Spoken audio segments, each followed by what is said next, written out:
학생 수십 명이 수영 교육을 받은 뒤 집단 피부병에 걸렸습니다. 교육청이 운영하는 수영장에서 빚어진 일입니다.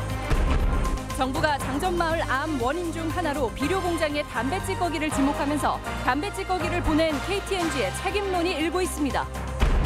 상산고 자사고 취소 결정 이틀째 파장이 계속됐습니다. 전교조는 취소 찬성과 함께 공교육 정상화 계기로 삼으라고 주장했습니다.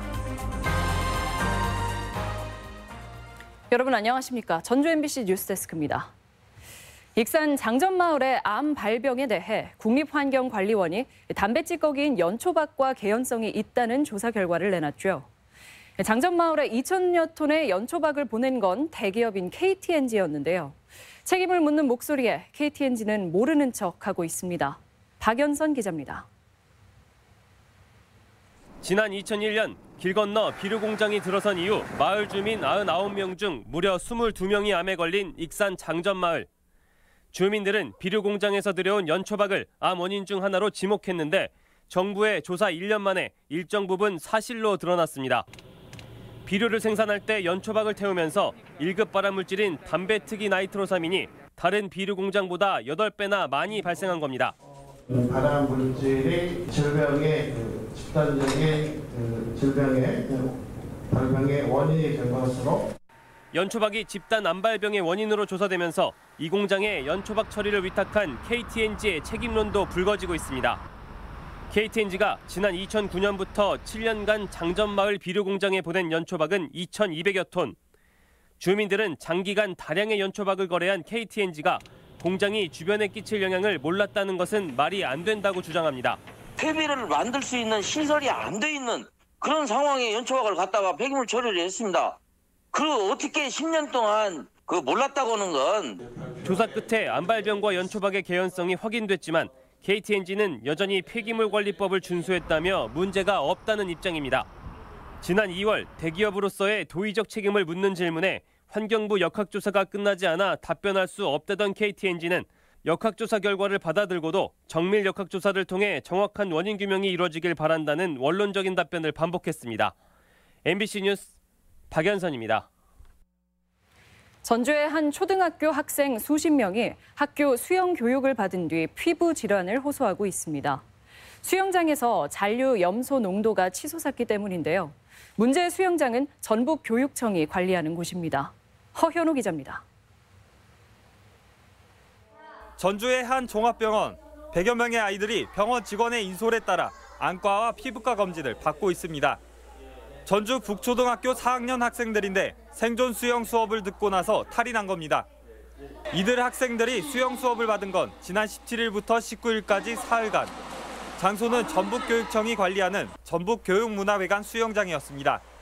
수영 수업을 받은 101명의 학생 중 증상을 호소한 학생은 64명.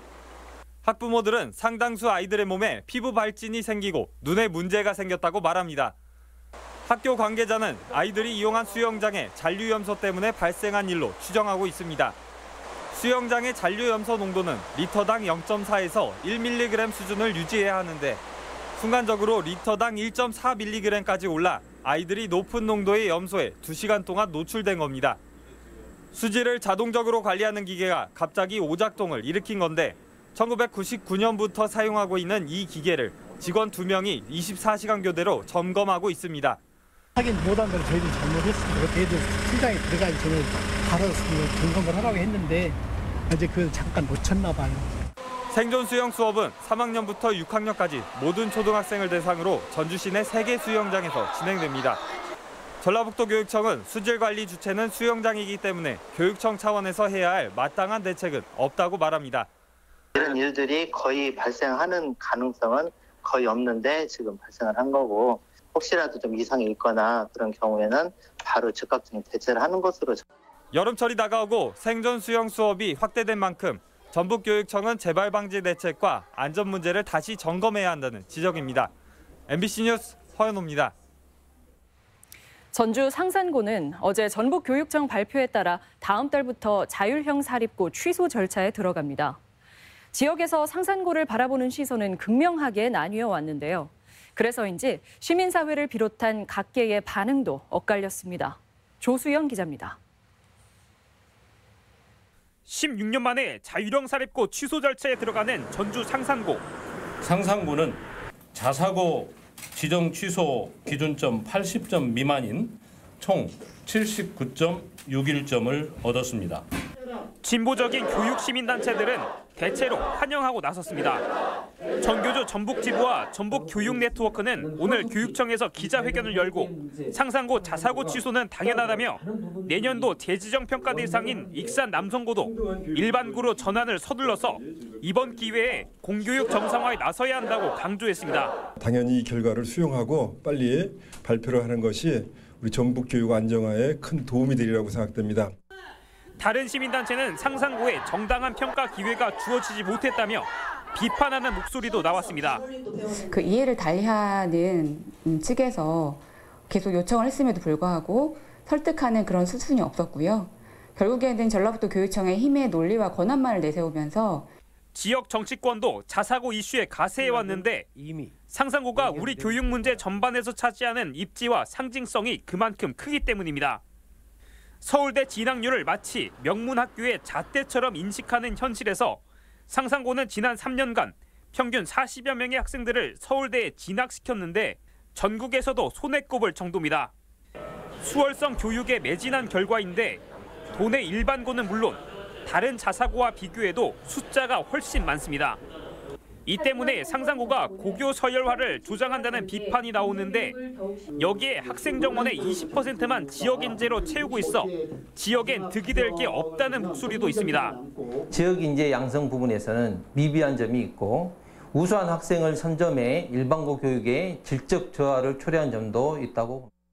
우수 학생이 많은 명문학교라는 평가와 학벌 만능과 고교 서열화를 상징하는 적폐학교란 상반된 평가를 동시에 받는 상산고. 자사고 취소 결정을 놓고 교육계 안팎의 논쟁이 계속되고 있습니다. MBC 뉴스 조수영입니다. 올 연말쯤 입주가 시작되는 전주 효천지구가 여전히 행정구역을 확정하지 못했습니다. 효자동과 삼천동을 놓고 입주민들과 정치인들의 생각이 엇갈리고 있기 때문인데요. 어떤 상황인지 한범수 기자가 취재했습니다. 전주시 남쪽에 새로 조성돼 12,000여 명의 주민들이 거주할 효천지구 아파트 단지입니다. 일찌감치 효자 4동으로 분류된 우미린이나 대방아파트와 달리 LH가 지은 임대아파트 단지는 행정구역을 확정짓지 못하고 있습니다. 입주 예정자들이 지난해 10월 투표로 행정구역을 정하려 했지만 인근 3003동 시의원들의 극렬한 반대에 부딪혔습니다. LH 단지가 효자동에 편입되면 의석수가 줄 수 있다며 인근 주민들까지 동원해 시를 압박한 겁니다. 결국 전주시는 행정구역 결정에 삼천동 주민 의사를 50% 반영시키는 절충안을 받아들였습니다. 예정자들만 가지고 여론조사 하자 그랬어요. 그렇게 하면 쉽게 끝났어요. 그런데 이제 그 선천동 의원들이 반대한 거죠. 임대아파트인 LH 단지 입주 예정자들은 불만이 많습니다. 같은 블록 아파트를 짓고 있는데 왜 굳이 꼭 임대만 딱 끊어서 삼천동으로 데리고 가려고 하는지 거기서부터 차별을 받고 있다고 저희는 지금 생각을 하고요. 실제 삼천동으로 분류될 경우 거리가 먼 주민센터를 이용해야 하고 아이들은 집 근처 신설학교를 두고 하천 건너편까지 먼 학교를 다녀야 할 수도 있습니다. 입주민들이 이렇게 불편함을 호소하는데 왜 굳이 이렇게 의원님의 그 의석수 때문에 입주민을 위해서 일을 해주셔야지. 하지만 LH 아파트 부지가 원래 효자동이 아니라는 점에서 의원들 요구가 맞다는 의견도 있습니다. 같이 만나서 이제 의견 수렴 방법을 한번 이제 어떻게 할 것인가 논의를 해봐가지고 그 결정이 되면은 입주까지 남은 기간은 5개월. 행정구역 지정이 늦어지면서 주민들 불만과 함께 각종 논란도 커져가고 있습니다. MBC 뉴스 한범수입니다. 새만금 전주고속도로가 조기 개통됩니다. 한국도로공사에 따르면 새만금과 전북 내륙을 잇는 총 연장 55.1km, 왕복 4차로의 새만금 전주고속도로가 당초에는 2024년 완공될 예정이었지만 새만금 잼버리 개최에 맞춰 2023년 7월에 조기 개통할 예정입니다.